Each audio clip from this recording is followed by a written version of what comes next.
here, to give you a sense, what we'll do, like I just said, Leslie and I will talk during the first 15 minutes. And then we'll have a lot of time primarily for questions and answers around specifically these two congregation-wide goals. What I'd like to do is first talk about our 2-year strategic planning process with the church council, just so you know how all of this came to be. Then briefly walk you through the document in front of you, which is what's called our playbook. That's our strategic plan, just to orient you to the document. I'm not going to go into detail on all the pages, but it should be relatively straightforward to read. And just as an open invitation, if ever you'd like to sit down with Leslie, Art, Mary, myself, or anyone from the council and talk about this, we'd love to visit with you about any specifics in that document. And then finally, where I'll spend the brunt of my time with Leslie is talking through the congregation-wide goals. You'll find in the final 2 pages of that packet. And they really break down how we're planning initially to tackle these goals.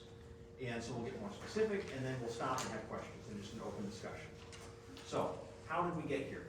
About 2 years ago, it was, I think, just a little bit before the pandemic, but really in the early days of the pandemic is when we spent most of our time in the beginning, was saying, what would it look like if we designed a strategic plan for our church? And I believe this has been done before, but we felt like we might need to have a new attempt at that as a council. And we used Patrick Lencioni's book. He's an organizational strategist and consultant, The Advantage. It's an excellent book. And using that as a basis, as well as some books from Simon Sinek, we then use that kind of as the backdrop. And something Lencioni talks about is designing a playbook, very similar to what's in front of you, and how that really helps a church, any organization, establish a long-term plan that eventually emerges in that of goals that then the organization can pursue at a more concrete level through projects and tasks relating back to those goals. What we would do is generally we talk about maybe a reflection from Lencioni or Simon Sinek at the beginning, or a biblical reflection on visioning and where God is leading us. Then we would go through each of these pages, took a lot of discussion. We spent if you're looking at the first page, which is a summary of everything in the document, it's a 1-page overview of our church. That's kind of the power of it. So we first started with our mission, to know God and experience a place of belonging centered on the teachings of Christ. And then you'll see those are the pillars of how we live into that mission at a very broad level: revitalizing worship, transformative relationships, impactful outreach, and spiritual growth. Then you'll see, because that took a while to define together. Then we worked on, but that was really, that was the first step, really, was the beginning.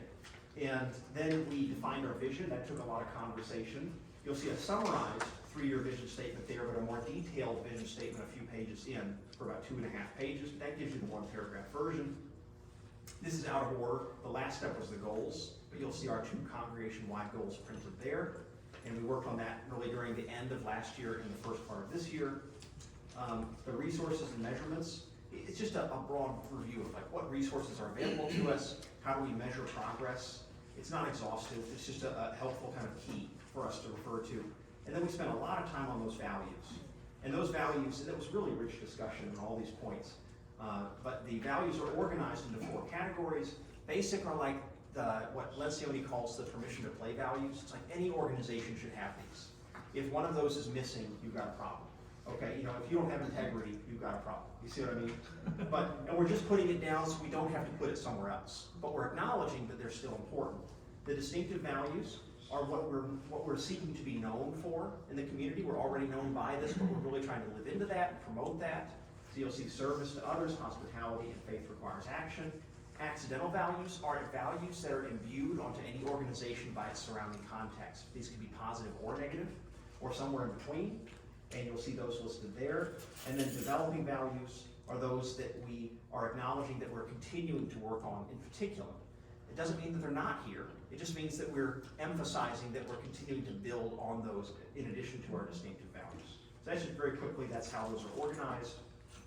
We flip to the next page, we see the scope of organizational activities. And that's also one of the first steps we did. We have a document on what it means to be a vital church. This is just a reference document of like the 5 different pillars of vitality. Instead of using success language, we try to use vitality language in a church context. You'll see our more detailed vision statement. I know I'm just orienting you to the document. Then you'll see behind that all of the different values we named as possibilities, just so we have that as a record. So you can see that, but we took the top values on the front page. Then, like Leslie mentioned in her remarks, we had lots of goals that we considered. Lots and lots and lots. And you'll see in the goals staging document all the different possible goals that we were discussing. Just so you see how extensive was this conversation. And I really thank all the members of the council and their hard work. It really took a lot of commitment from everyone. And to go through that, we had such a great spirit too. I think that should just be named. It was really special doing that together. It was always very positive and hopeful, and I appreciate everyone what they did. And then finally, we come to the two congregation-wide goals and what's called the goals tracker. And these break down the goals into, you'll see the goal at the top in a single sentence, and that was important for us. You need to be able to say the goal in one sentence, just like our mission statement, so that it's clear and you can easily communicate it to people. Then our methods and key resources, I'm going to walk you through all this in a second. This is like how we're going to accomplish it. This is watering, okay? Watering the seeds. Then in any goal that you name, you need to name a vision of what it could be. You know, what would you ideally like to see it materialize as? It doesn't mean it will necessarily, but it's the vision. So we do the desired outcomes. We say where we stand today. We have an assessment date. Doesn't mean a deadline date, but it means like the key date when you're really going to look at the whole thing again. And then who it's assigned to. And then once it's over, we'll write down the final outcome, file this away, and name some new goals. We can go back to that goals staging document to pull goals in and keep working on these things and staging them. So let me pause, just as a review of the document as a whole, before we turn to these specific goals. Any questions that you have? Oh, yes, Brian. Yes. Do you establish priorities on these goals? You'll see through the staging of them on the goals tracker. Okay. Those were loose. But we did say, you know, it might make sense for these goals in stage 1, if you're looking at that, to work on first, in stage 2, stage 3, but those will have to be more carefully evaluated when we start pulling goals again. Okay. But these 2 goals that we've named, we did say as a whole council unanimously, these are the top priority to work on first. And then we see that will create a foundation to address other goals you'll see on the goals tracker. Okay, thank you. Absolutely. Other questions on the document? All right, so I'm almost done talking. I'm going to, and then we'll have Leslie talk. I'm going to read the goal and just kind of talk through the methods and desired outcomes with little comments along the way. And Leslie, please, do you have anything to add along the way to do so? And then I'll stop after each goal and Leslie can talk about the task force, how they're planning to address that. Would you prefer that, Leslie, or just for me to go through both and then turn it over to you? No, I think, yeah, go through both of them first, because a lot of what I'm saying will apply to both. Okay, so I'll go through both, and if you have questions, you're free to interrupt me, that's totally fine. But it would just, I think, be easier if you just write down a little tick on your paper, and then after Leslie speaks, it'll all be Q&A, and we'll just open the floor. Okay, so goal number 1, to create and implement a visibility strategy for the church. And it says it's linked to goal number 2, and goal number 2 is linked to 1. So really thank Leslie and Art. They, as they were reviewing it, they helped us break these methods into like 3 broad categories. And it just helps us think about this. So one is definition of primary demographic to reach through advertising or invitational efforts, and interviewing members to survey why they come to church. So Brian Brandt came in one day to the council and gave us a really great lecture on from his experience as an advertising professional, and Kathy also has professional experience in that area as well, on best ways to target a market, to segment a market, target it, the importance of doing that.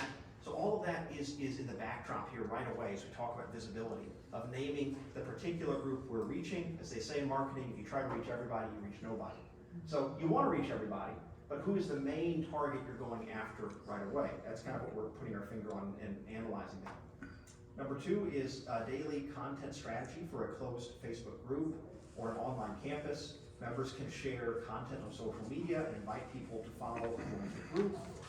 And content strategy for the Facebook page and our Instagram account, which we're really not using enough, but there's a lot of people on it. So what this is, this is a new thing happening around the nation with churches. It's really kind of on the edge of ministry in a good way, where people create a closed Facebook group, and then people in the group can invite anyone in their network to join. But it allows it where it's not like all of Facebook is seeing every single thing you post. You know, it's people who are trusted by the community who are seeing that, and there's moderators who are regulating it. but it creates an important online relational bridge before you come to Sunday worship or a physical event. And I think more and more in this hybrid world we're in, we need a space like that. And I think it connects even into our scripture, pulling people in first into a relational setting where they get to know. And imagine what a difference it is when you know two people, you build a relationship there, then you show up on Sunday morning, you have someone to sit with, or you come to another event. So this is a long-term thing we'll be working on, and then there'll be a lot of people that can participate in helping keep it up. And the third is establish an advertising strategy and process for key events. You'll see several ways we're going to do this. Quarterly large-scale events that appeal to the community, monthly invitation cards for members you heard me talk about today that we can easily give to people, mailed postcards 2 or 3 times a year to certain segments of the community, to the post office, emphasis to communicate social impact to the community through our communication efforts, emphasis to communicate diversity, like you're hearing in the sermon today, and inclusivity, and emphasis on warmth and welcome of the congregation, on our hospitality. So all of that we're seeking to make sure comes through in all of our communications at a broad level. And then our desired outcomes, a culture of invitation permeates the congregation. It brings inherent joy to the congregants to reach out to people in their relational networks in order to invite them to attend specific events, ministries, functions offered by the church. It's our job as a church to make it as easy as possible to invite, and then it's a key part of being a Christian community is for all of us to then invite. But it's really a both and of us working together to make that invitation process as easy and as effective as possible.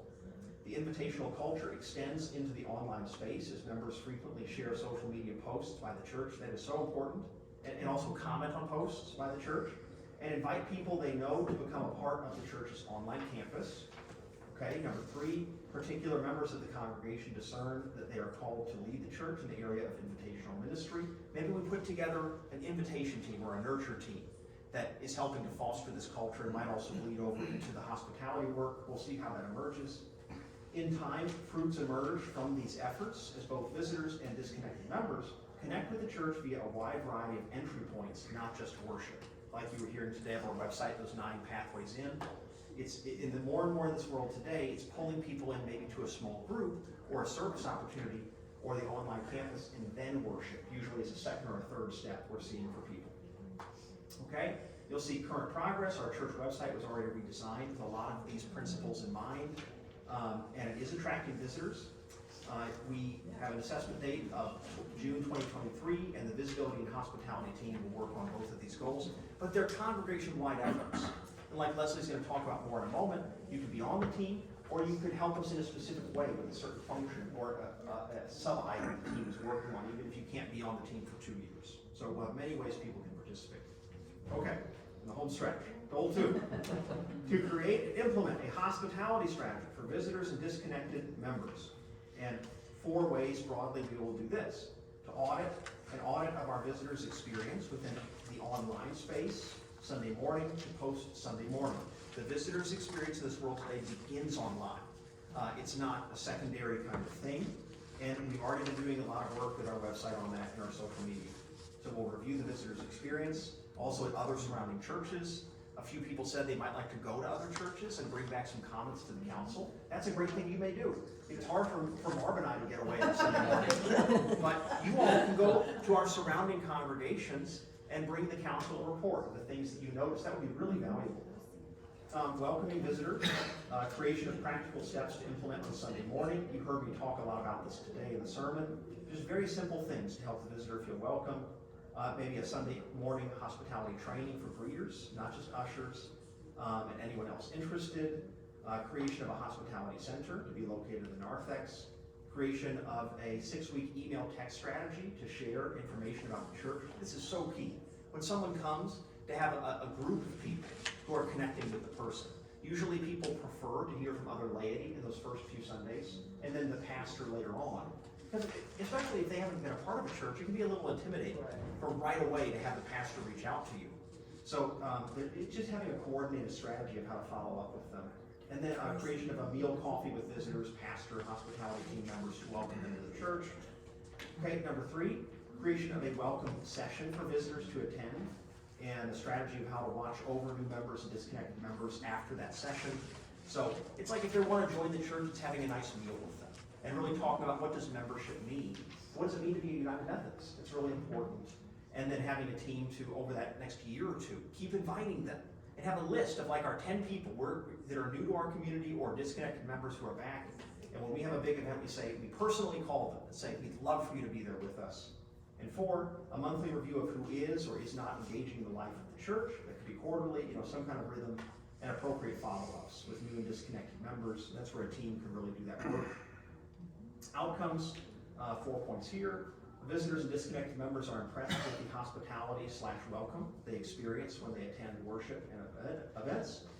Our church has a clear strategy for how to monitor the engagement of visitors and disconnected members throughout all stages of the process, online, first Sunday, afterward, etc. Retention rates of visitors and disconnected members increase, and in time, our church is known for the hospitable culture throughout the Glencoe community. That culture is already here, but it's letting our community know it and really being known for it. The culture shapes the congregation as a whole, inspiring congregants to practice Christian hospitality with greater attention in all areas. Thank you for bearing with me. That was a lot, but I'm so glad we can go through that together. And now, Leslie. Okay, well, first of all, the way, I think I mentioned that the way that the task force is going to operate has really not been solidified yet. I don't recall, Scott, did we talk about the timing for the first meeting? We were going to, this Sunday, offer the invitation for anyone who wishes to participate at whatever level they may look like for them to let us know. Right. And then we'll see where we stand after that. And we're in the process right now of building our team. And we would like to open that invitation to everyone who wishes to be a part of that effort. And then once we have a sense of who's on that list, we can work out times, is my understanding. And I think the word team is good because this is a task force. There is a task force, which is the core, that's going to really do the bulk of the work and ensure that we're staying aligned with the goals and with the methods as set out by the council. So the task force really reports to the council. And but the team would be not just those on the task force, but others who have said, I would like to be involved. I love, I was just thinking about, for example, the team probably wouldn't necessarily interview all the members or all the members of the church, but maybe there are some others who would like to do in-person interviews. And we would have a methodology to follow that's consistent so that we get the kind of information that we want.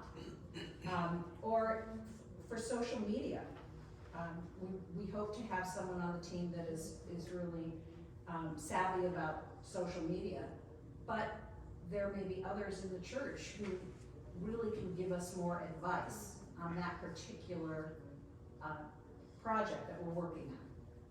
So, and then there may be others who just want updates and have questions about what's going on. And we would report, obviously, to the council on a regular basis.